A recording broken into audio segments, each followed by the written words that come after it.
Hey, what's going on, everybody? It's ETA Prime back here again. Today we're going to be taking a look at a pretty powerful little mini PC from ASRock known as the 4x4 BOX-7840U. Now, the name definitely gives away the APU we're using here, and throughout the years I've tested quite a few of these 4x4 box systems. This one takes the cake in performance. I mean, CPU, GPU, hands down. This can game, you can do work on it, you can do media playback. It's a great little system. Now, a lot of these mini PCs that we've seen with the 7000 series, 7840, usually the 7840H, but they opted for the U variant here. And in this, we can actually run it up to 45 watts, which definitely unlocks some performance from a 28 watt base TDP. Inside of the packaging, we do get a vase mount. Obviously, we get that 4x4 7840U Mini PC, a 120 watt power supply, plus the screws for NVMe SSD. Now, obviously, we are working with a very small form factor mini PC here, and up front, when it comes to the I/O, we've got a 3.5mm audio jack, one USB 3.2 Gen 2 Type A port, and two USB 4 ports, which support 40 gig protocol, eGPU, extra fast storage, or you can use these as display 1.4 out, so we can do actually 4 displays with this mini PC. On each side, not much going on here, but when we flip around back, you'll see we've got our power input, two USB 2.0 ports, which is a bit odd. We've also got two Ethernet ports. Now, one of these is 2.5, the other one is just gig, but we also have a full-size HDMI port and a full-size display port. These 4x4 boxes directly from ASRock do come bare bones. There are companies out there that'll load these up for you. But taking a look at the internals, you can see we do have room in here for a 2.5-inch drive on the bottom. We've got the cabling, also comes with all of our mounting hardware. It also supports a PCIe Gen 4 NVMe. I'm going with the 2TB drive right here. This already came pre-installed with a Wi-Fi 6/Bluetooth 5.2 chip, and we're going to need RAM. And since we're using Ryzen 7000, this does support DDR5. It'll do up to 5600 MHz, and I'm running 32 gigabytes of 5600 MHz in dual channel right here. So 32 is a bit overkill for a mini PC. 16 would get you by just fine, but this is what I had. And it'll do up to 64 gigs if you needed it. Really easy to get in here. There's just 4 screws on the bottom. Then you can access the NVMe, RAM, and a 2.5-inch drive right in the bottom bracket. I did bug ASRock quite a bit about the 7000 series 4x4s, and it really comes down to their optimizations they do in the BIOS. When it comes down to it, I've tested the 4000 and the 5000 series from them. The 5000 series with the 5800U was one of the best performing 5800Us that we've ever tested on the channel, and it was actually running at a much lower TDP than some of the other mini PCs on the market. So hopefully we've got kind of the same thing here. But when it comes to the specs, we've got that AMD Ryzen 7 7840U. 8 cores based on Zen 4, we've got 16 threads, a base clock of 3.3 GHz, and a boost up to 5.1. Graphics are going to be handled by the AMD Radeon 780M iGPU, 12 CUs, up to 2700 MHz, and yeah, these are based on RDNA 3. You can do up to 64 gigabytes of LPDDR4 running at 5600 megatransfers per second in dual channel with this thing. One Gen 4 M.2 NVMe SSD, plus we've got room for that 2.5-inch drive. And for my testing, I'll be running Windows 11 Pro. Now, there is one little thing that you should change in the BIOS if you're looking to get the maximum performance out of this, and we'll jump over there right now. Okay, so first things first, there's actually 2 performance modes from the BIOS, and obviously we want to get the best performance out of this mini PC. So from here, we're going to head to Advanced, CPU Configuration, Normal Mode, which is around a 28 watt TDP, and we've also got Performance Mode, which jumps that up to 45 watts, and it really does make a huge difference. So with everything you're going to be seeing in this video, we are in Performance Mode. Okay, so here it is. Yeah, we've actually seen the 7840U in a lot of handhelds, but we haven't tested it in a mini PC. Now, the other ones that we've seen are the 7840H, a little higher end than that. But with this U here, we're up to 45 watts, and we could use a third-party application to up that TDP. But we're going to kind of keep it right there at 45 to see what this thing can do. It does support that 5600 MHz RAM, and of course the Radeon 780M. Now with this, we don't have to worry about battery or anything like that, so we can run at a sustained 45 watts, and the cooling system will handle it. I did try to go up to around 60, but yeah, I mean, it'll thermal throttle pretty quick at 60 watts there. But overall, with the way it's set up right now, it's a very fast system. I mean, you want to do some web browsing, some email checking, document editing, 4K video playback. And speaking of that, let's check out some 4K 60 HDR video playback. We're going to go full screen with it. Stats for nerds. make sure we're at 4K. Up here, got our drop frames listed.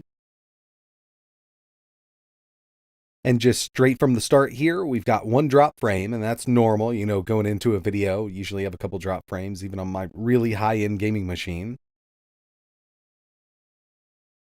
These little chips do really great with 4K video playback. We're at 4K 60 HDR. In fact, these will do 8K video at 60 FPS. Now, that's kind of a single stream. I've actually been able to do two 4K 60 streams with the 7840H. Pretty sure we'd be able to do it here. Basically, the difference is going to be that TDP. We could take this up to 45 watts. So yeah, if you're looking for a nice little media playback device, this will definitely have you covered. That 7840U really isn't a joke, and when it comes to just raw CPU performance, it hangs in there with some of the higher-end desktop CPUs. It's pretty amazing what they've done here. So yeah, using this as your everyday PC, you're going to have a really good time with it. And I've got 32 gigabytes of RAM here. It's a little overkill for, just an everyday little PC. 16 would be more than enough, even if you want to get into some gaming. And that's where these little RDNA 3 iGPUs really shine. Now, the first thing I want to show off are some GPU benchmarks that I ran on this device. Then we'll move into some real-world PC gaming. And remember, with all of these benchmarks, we are at a 45-watt TDP from the BIOS. 3D Mark Night Raid, 26,713. Firestrike coming in with a 7,440. And the last one here is Time Spy with a 3,110. Now, I know for a fact that we can get a bit better in each one of these benchmarks here with a little more TDP thrown at it. Basically, with that 45-watt TDP, it needs to split it up between the CPU, so we've got 8 cores over there that need to boost up pretty high, and the 780M iGPU. The 780M itself, up to 2700 megahertz, can pull around 36 watts, so taking it up a bit more will net us some better performance. But the way the cooling system is set up in this, around 50 watts is kind of max without hitting that thermal throttle really quickly. But it still performs absolutely amazingly when it comes to PC gaming. Here we have God of War. We're at 900p original. Now, this is one of those games where we've always had to kind of drop it down. But with this, we didn't have to go to low, and I didn't have to use FSR. We got an average of 73 FPS with it set up like this, and if you want to run it at 1080, you will need to enable a little bit of FSR. Taking it to balance, you can get an average of around 67 there. Next up, we've got Doom Eternal, no resolution scale. We're at 1080p, medium settings. We got an average of 76 FPS. And I will tell you, in corridors, when there's not a ton of enemies around, this actually jumps up to around 115 FPS. Locking these at 60 on an iGPU is really the way to go, but I always like to see how high we can take it.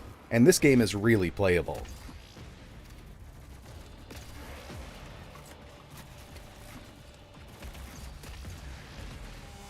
Forza Ryzen 5, 1080p, medium settings, we got an average of 86 FPS, and I really do wish that the new 2023 Forza Motorsports had the same kind of optimizations, because we can't reach this kind of frame rate with that, but I did test it in this video, so we'll take a look at that one at the end. But if you want to play a really good arcade racer on this machine, Forza Horizon 5 runs amazingly.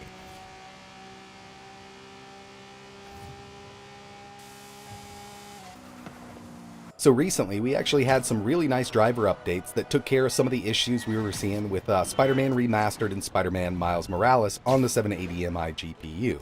Right now, we are at low settings, but we're at 1080p with no FSR, and it's running at 60 FPS. I've always found that with this game and Miles Morales, turning VSync on with these iGPUs is the way to go. This way, we've actually got a pretty steady 60 with the games. I also wanted to test out Cyberpunk 2077 1080p low, and these are custom low settings. So if you go into the settings for the game itself and just go right to low, there's still some stuff that's at medium. On these iGPUs, we do need to kind of take those down, but even with a lot of stuff going on right now in the city, we got an average of 67 FPS with this game.